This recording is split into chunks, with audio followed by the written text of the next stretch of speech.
Caríssimos irmãos e irmãs, família de Deus, presente aqui nesta igreja de Nossa Senhora do Rossio, também alguns visitantes, caríssimos irmãos e irmãs que nos acompanham pelas redes sociais. Nós celebramos hoje, como já dito, uma grande festa, a festa da Sagrada Família de Nazaré. E por que não a festa da nossa família, da família das nossas casas, dos nossos lares? Porque olhando para a Sagrada Família, nós somos chamados a contemplá-la, a vê-la como um espelho para as nossas famílias, uma inspiração. Assim como nós rezávamos na oração do dia, que nós tenhamos a graça de imitar as virtudes da Sagrada Família. Esse é o objetivo de nós olharmos para o presépio, de olharmos para a Sagrada Família. Não somente como um ideal lá distante de nós, mas como um objetivo, uma meta cristã para todos nós. Os pais como São José, as mães como a Virgem Maria, os filhos obedientes como o menino Jesus. E nós vemos na liturgia de hoje muitos sinais, muitas propostas que nos ajudam a sermos como foi a Sagrada Família. Na primeira leitura nós ouvimos do livro do Eclesiástico a importância de honrar pai e mãe. É o quarto mandamento da lei de Deus. E se nós formos ver, meus irmãos e minhas irmãs, as leis, os 10 mandamentos, o primeiro mandamento relacionado ao próximo é para com nossos pais, honrar pai e mãe. Os 3 primeiros são voltados para Deus, mas o quarto e primeiro relacionado ao próximo é voltado para os nossos pais. Em primeiro lugar, nós devemos amar aqueles que estão mais próximos de nós, os nossos pais. Aqueles a quem nós conhecemos por primeiro. De nada adianta nós querermos amar o mundo inteiro e não amarmos aqueles que estão mais perto de nós em nossas casas. Tudo começa então, meus irmãos, minhas irmãs, nas nossas casas. Nas nossas casas nós temos os primeiros professores, a primeira escola, onde aprendemos os bons costumes, as virtudes cristãs, as primeiras orações. Por isso que nas nossas casas também nós encontramos a primeira igreja, os primeiros catequistas, a igreja doméstica. E assim, meus irmãos, minhas irmãs, honrando os nossos pais, como diz a leitura, respeitando os nossos pais, amando os nossos pais e nos amando entre nós em nosso lar, nós teremos a graça do perdão dos nossos pecados. Veja que maravilha! É claro que é importante o sacramento da confissão. É essencial e fundamental para nós cristãos nos confessarmos com o sacerdote. Mas o que a leitura quer nos dizer é que se nós ficarmos simplesmente no sacramento e não vivermos a caridade como motivação para o sacramento do perdão, o sacramento da reconciliação, de nada adianta. Não iremos mudar de vida. Não iremos ter uma vida nova. E isso começa lá em casa, com os nossos pais, e os pais com os seus filhos, o amor. Porque, como diz São Paulo, a caridade cobre uma multidão de pecados. De nada adianta rezarmos, participarmos da missa, sermos assíduos nos sacramentos, se não houver a caridade. São Paulo também elabora um cântico voltado à caridade. Se eu não tivesse amor, Se eu não tivesse a caridade, de nada adiantaria, porque tudo passa, mas o amor permanece, porque o amor é o próprio Deus no meio de nós. A primeira leitura também chama a atenção, caros irmãos e irmãs, para uma coisa muito séria e que está afetando muitas das nossas famílias. E o Papa Francisco chama a atenção da cultura do descartável, da cultura do improdutivo. Quantos idosos, quantos avós em nossas casas, ou até mesmo nos asilos, estão abandonados, estão realmente descartados da sociedade, porque muitos acham que eles não têm mais valor.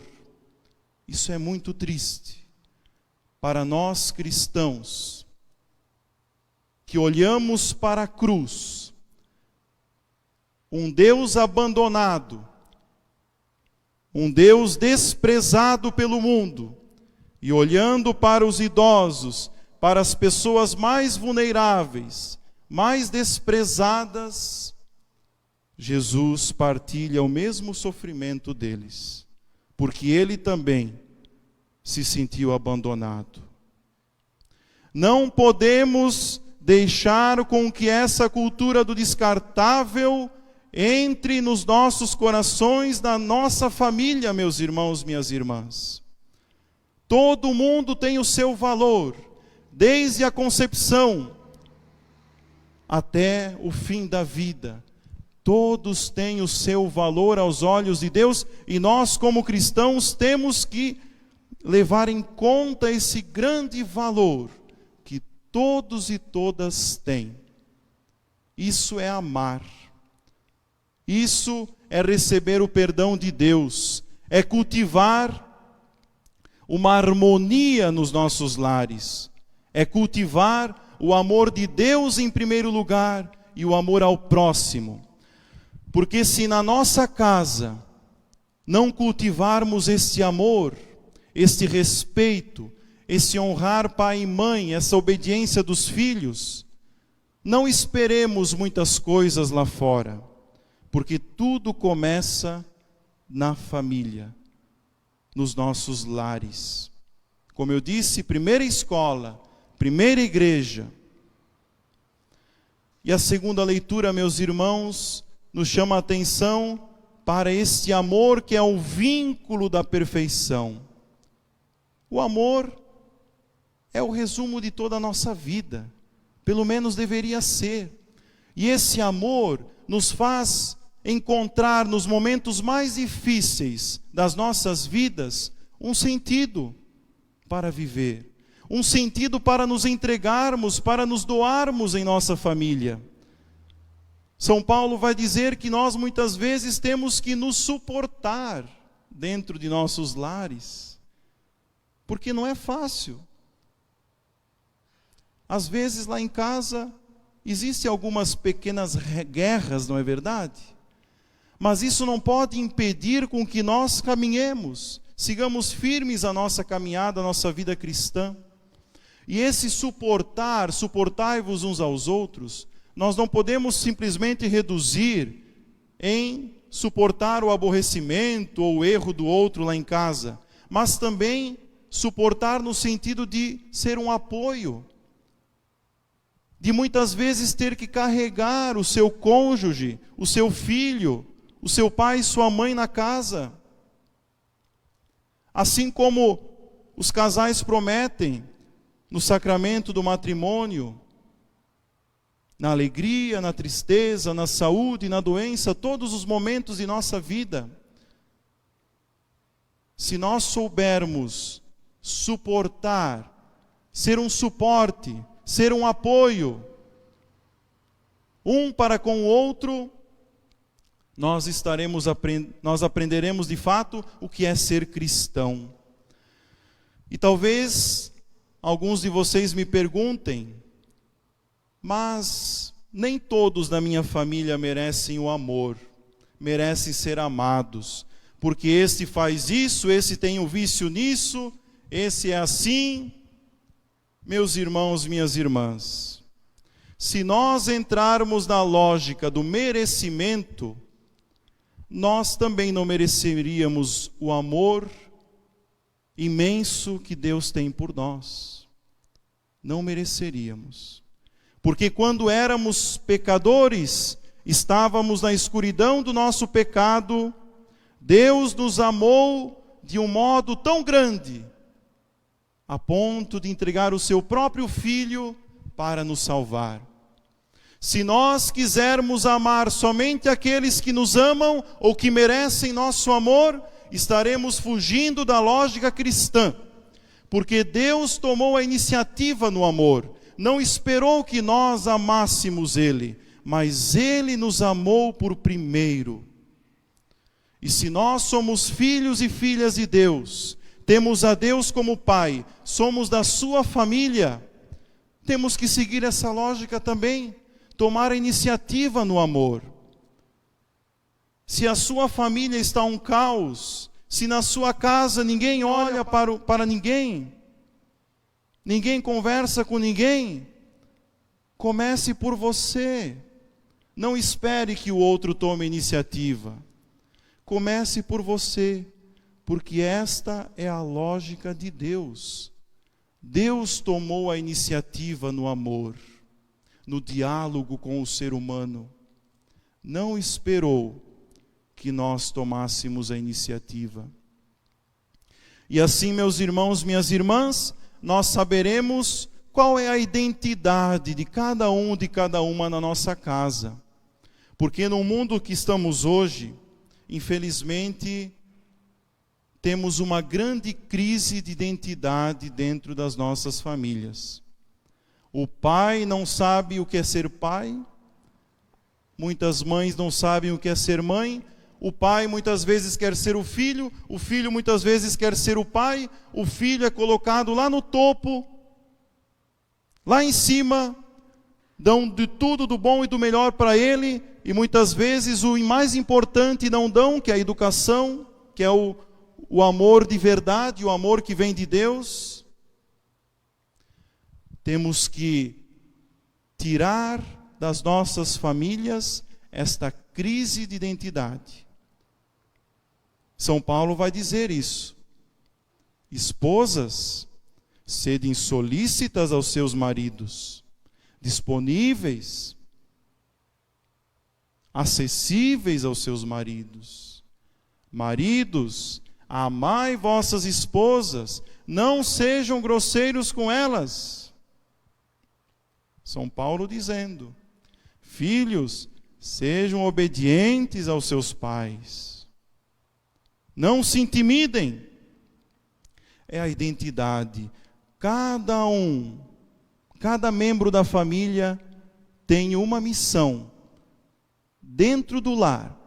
E quando nós descobrirmos esta missão e fizermos esta missão com amor, em primeiro lugar, estaremos como que colocando dentro do lar uma semente de esperança para o nosso mundo que está perdido, que está um caos, porque perderam o sentido de identidade.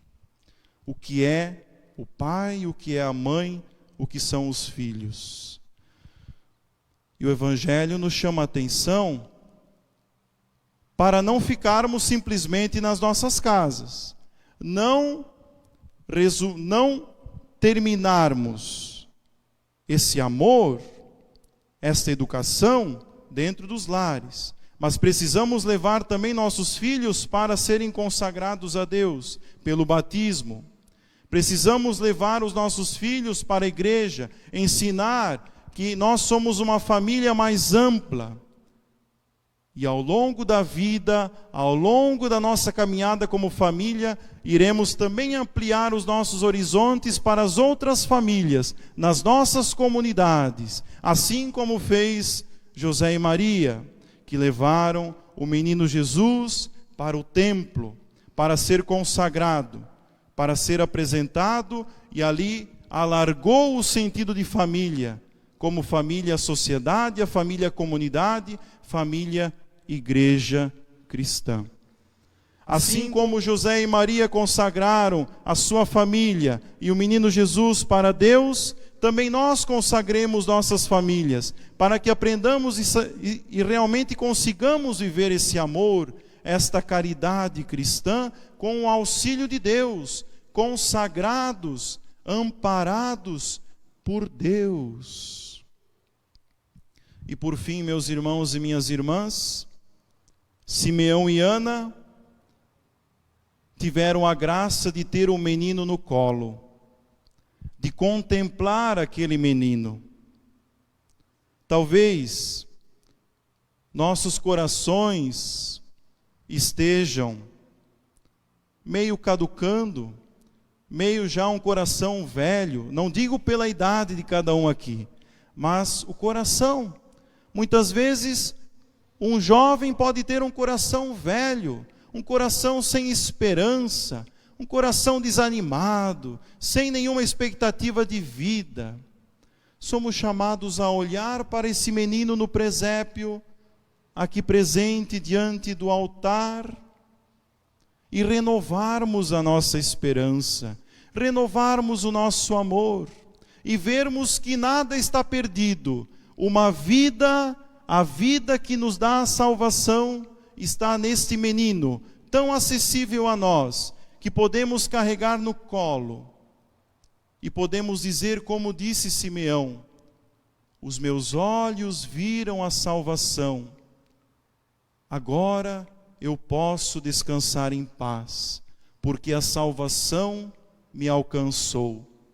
Agora nós podemos ter a alegria verdadeira, a alegria no Senhor, porque Ele é Deus conosco, jamais nos desampara, jamais se faz distante de nós, mas está no meio de nós, com a sua palavra, com a Eucaristia presente no meio de nós.